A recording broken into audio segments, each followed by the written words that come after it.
अगर कोई आपको आपके धर्म से हटाने की कोशिश करे, लालच देकर, डराकर या धोखे से, और आपके पास उसे रोकने का कोई मजबूत कानूनी सहारा ही ना हो, तो क्या आप खुद को सुरक्षित महसूस करेंगे या असहाय?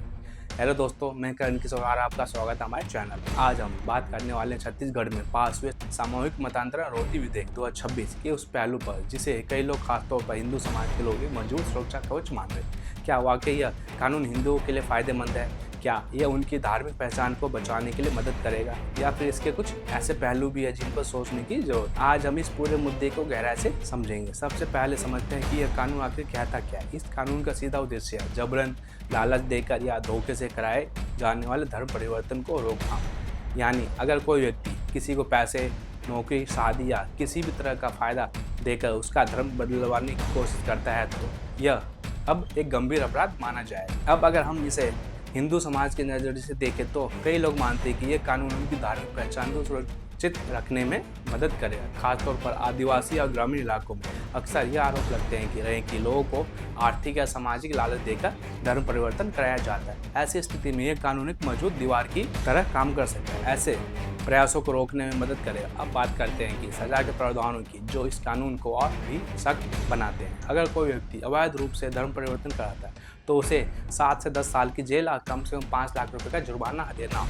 अगर मामला किसी महिला, नाबालिग या SC/ST वर्ग से जुड़ा हो तो सजा और बढ़ जाती है, 10 से 20 साल की जेल और 10 लाख रुपए तक का जुर्माना। और अगर बात सामूहिक मतांतरण की हो तो सजा सीधे आजीवन कारावास तक जा सकती है। अब सोचिए, यह सजा कितनी कड़ी है, और यही वजह है कि इसे एक डिटरेंट यानी डर पैदा करने वाला कानून माना जा रहा है। यानी जो लोग पहले ऐसे कामों में शामिल होते थे, अब वे 10 बार सोचेंगे। हिंदू समाज के कई वर्गों का मानना है कि इससे उनकी जनसंख्या और सांस्कृतिक पहचान पर पड़ने वाले असर को रोका जा सकता है। अब इस कानून का एक और अहम पहलू है शादी से जुड़ा नियम। अगर कोई व्यक्ति अंतर धार्मिक विवाह करता है तो उसे पहले प्रशासन को सूचना देनी होगी। अगर अधिकारी को यह लगे कि शादी का उद्देश्य सिर्फ धर्म परिवर्तन है, तो वह इस शादी को अवैध घोषित कर सकता है। अब इस प्रावधान को कुछ लोग लव जिहाद जैसे मामलों को रोकने का एक तरीका मानते हैं। उनका कहना है कि कई बार रिश्तों के नाम पर लोगों को फंसाकर धर्म परिवर्तन कराया जाता है, और यह कानून ऐसे मामलों पर रोक लगाने में मदद करेगा। लेकिन यहाँ एक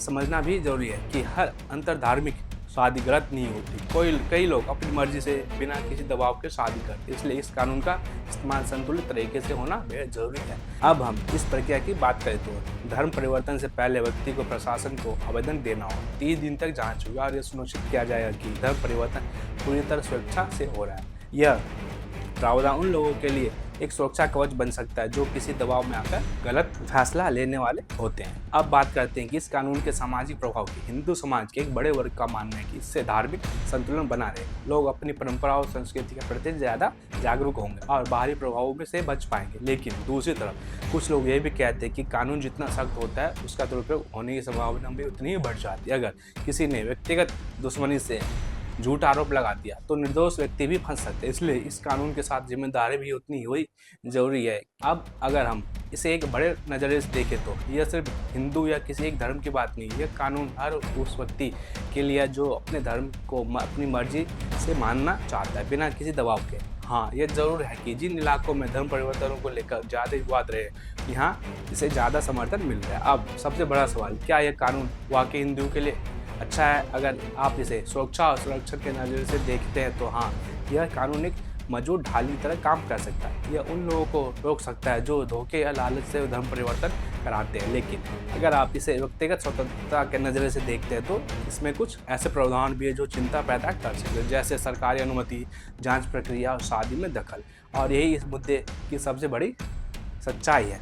यह कानून एक तरफ सुरक्षा देता है तो दूसरी तरफ जिम्मेदारी और संतुलन की मांग भी करता है। आने वाले समय में यह देखना बेहद जरूरी होगा कि इसका इस्तेमाल कैसे होता है। क्या यह सच में समाज को सुरक्षित बनाता है या फिर नए विवादों को जन्म देता है? लेकिन फिलहाल यह इतना जरूर कहा जा सकता है कि यह कानून एक बड़ा बदलाव है जिसका असर सिर्फ छत्तीसगढ़ ही नहीं बल्कि पूरे देश की सोच पर पड़ सकता है। धन्यवाद।